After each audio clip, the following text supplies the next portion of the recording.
NFL football is back tonight. Kansas City Chiefs, Baltimore Ravens. The entire world will be tuning in, but everybody in Atlanta is ready for this season. Highly anticipated, most highly anticipated one since probably 2017 to kick off against the Pittsburgh Steelers and Arthur Smith. A lot to get into. I just did something on 3 matchups to watch, and I think a lot of this comes down to the Falcons pass rush in this Steelers offensive line and stopping the run. If they can stop the run, which is what that's Arthur Smith's bread and butter, and make them pass and pin their ears back against Russell Wilson, who's notorious for hanging on the ball too long, we might finally look at a pass rush that looks competent, rack up some sacks, force some fumbles. It could look really good, but it all starts with stopping that running game in Pittsburgh. Yeah, absolutely. It's no secret what Arthur Smith is gonna do. It's just how he's gonna do it. And I was thinking about it, reading your article, and if I was Arthur Smith, I see a banged up offensive line. They're starting guards out. They've got a couple of, magical chairs. They're mixing and matching. They got a rookie center. A lot of rookies all over the line. This defensive line is no longer the sorry excuse of a Falcons defensive line that we've become used to. They not only have high end talent in David Onyemata, Grady Jarrett, and Matthew Judon. We have depth. Like, there should be a healthy rotation. Nobody should be tired. Our starters should be fresh going into the fourth quarter. If I'm Arthur Smith, I'm thinking, how the hell am I going to run the football on this team? It's pretty simple to me. You got to make Russell Wilson a runner. And in that sense, I probably would have started Justin Fields, but whatever. I'm not going to be upset about it. You got to make Russell Wilson a runner so the defense at least has to account for him as a runner. Arthur Smith is no idiot. Like, this guy was a good offensive coordinator in Tennessee. He put together a good offense with Marcus Mariota. Marcus Mariota just wouldn't let the Falcons win. So I don't think this is going to be an easy task in the trenches on either side of the ball, because Arthur Smith is very good. And on the other side of the ball, the Steelers' defensive line can go toe-to-toe with anybody in the league. And we know we want to establish the run to get into the other things that Zach Robinson is known for.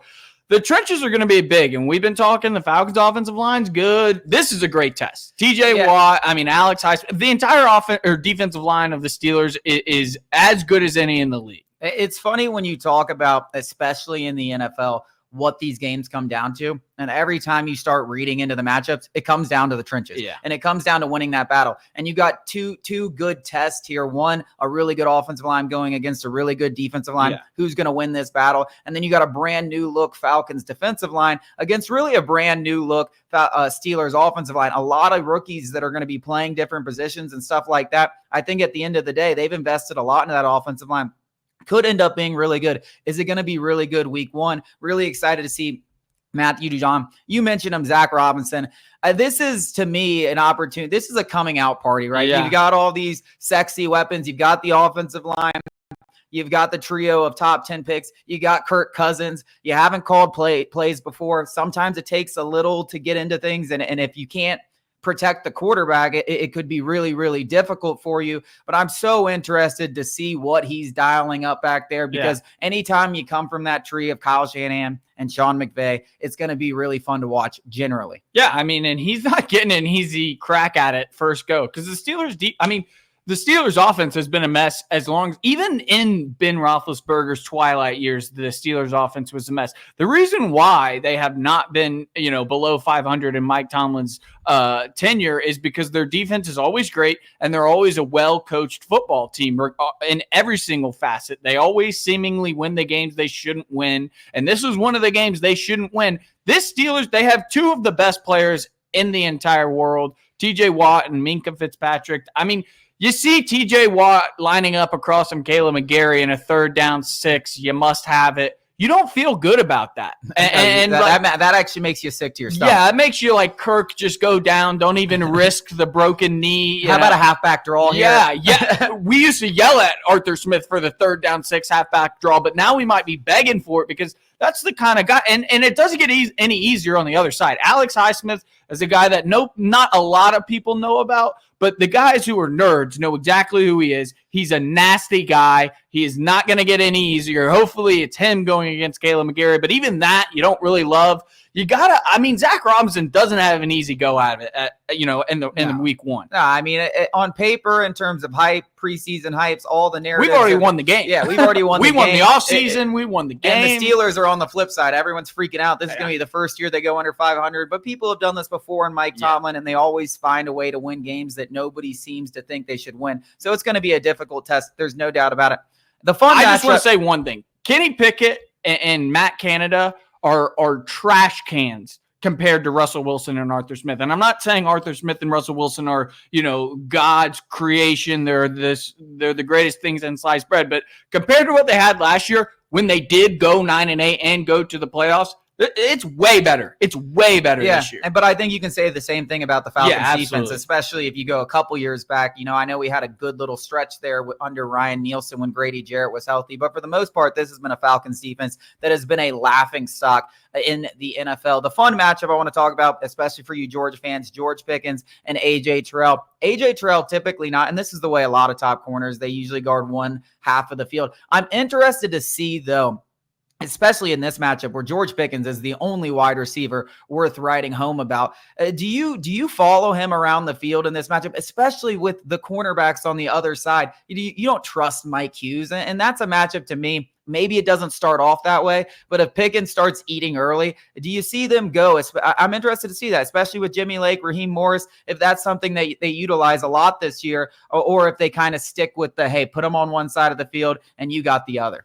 That feels like an obsolete defense. Nobody really does that anymore. That's Rex Ryan, Darrelle Revis. Like, that was like a decade ago. And the only reason they did that is because Darrelle Revis is the best cornerback in NFL history, maybe.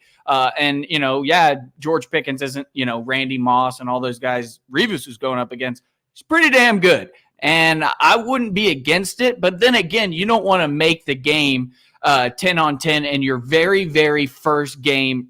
Jimmy Lake's a first-time coordinator with a very new scheme. If he starts beating the hell out of you, then I guess maybe make an adjustment. But I also wouldn't get bent out of shape. The game plan for the defense is much more straightforward in my eyes than the offense, where it's like, yeah, we got to stop the run, which our front seven should absolutely be able to do, and our safeties have to just protect our corners. And it feels very simple to stop this Steelers offense as long as Arthur Smith isn't just in his bag. And it's very possible Arthur Smith proves a lot of Falcons fans wrong about he is a good offensive mind.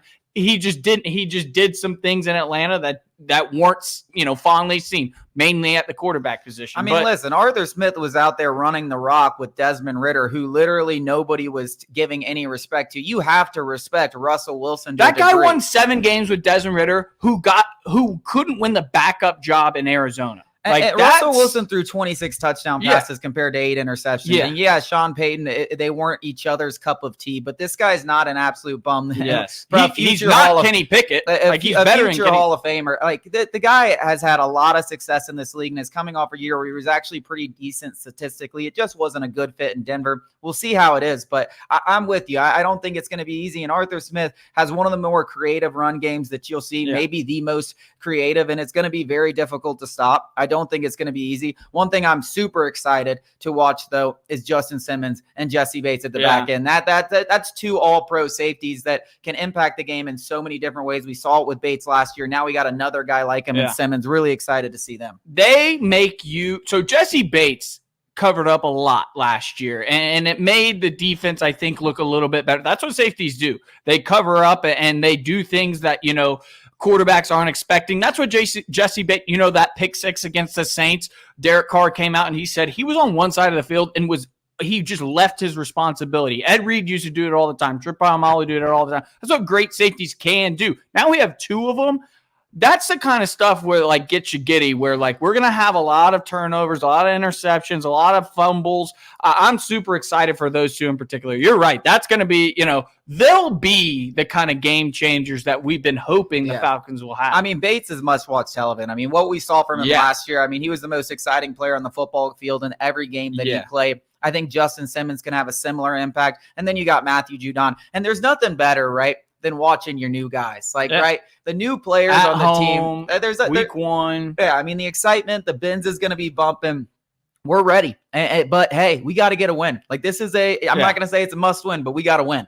Yeah, I don't want to say it's a must-win at all because in the NFL, nothing's a must-win unless it's a playoff, get in the playoffs or anything like that. But this feels like, you got to get the Raheem Morris era, and it will be doom and gloom if we lose this game, especially if Arthur Smith puts on like 220 yards on the ground or something. Russell Wilson throws a couple of touchdowns. Don't say it. I'm not going to say it. We have to, acknowledge the elephant in the room that this is very possible. And I just want to say, obviously, I think it's going to be a close game and the Falcons are going to win. But you would be foolish to act like this Steelers team is chopped liver. Like, they're a better team this year than they were last year, and they went 9-8 and made the playoffs. Yeah, I mean, they're a playoff team. Like, you are playing a playoff team in week one, and a lot of things can happen. We talk so much about these moving parts. Even the Judons and the Justins, they've been in the building for 1 week, right? Yeah. You expect them to just be able to pick it up and make an impact. They certainly could, but there are so many new faces, including the head coaches and the coordinators, and it's going to be a very intriguing matchup. But I think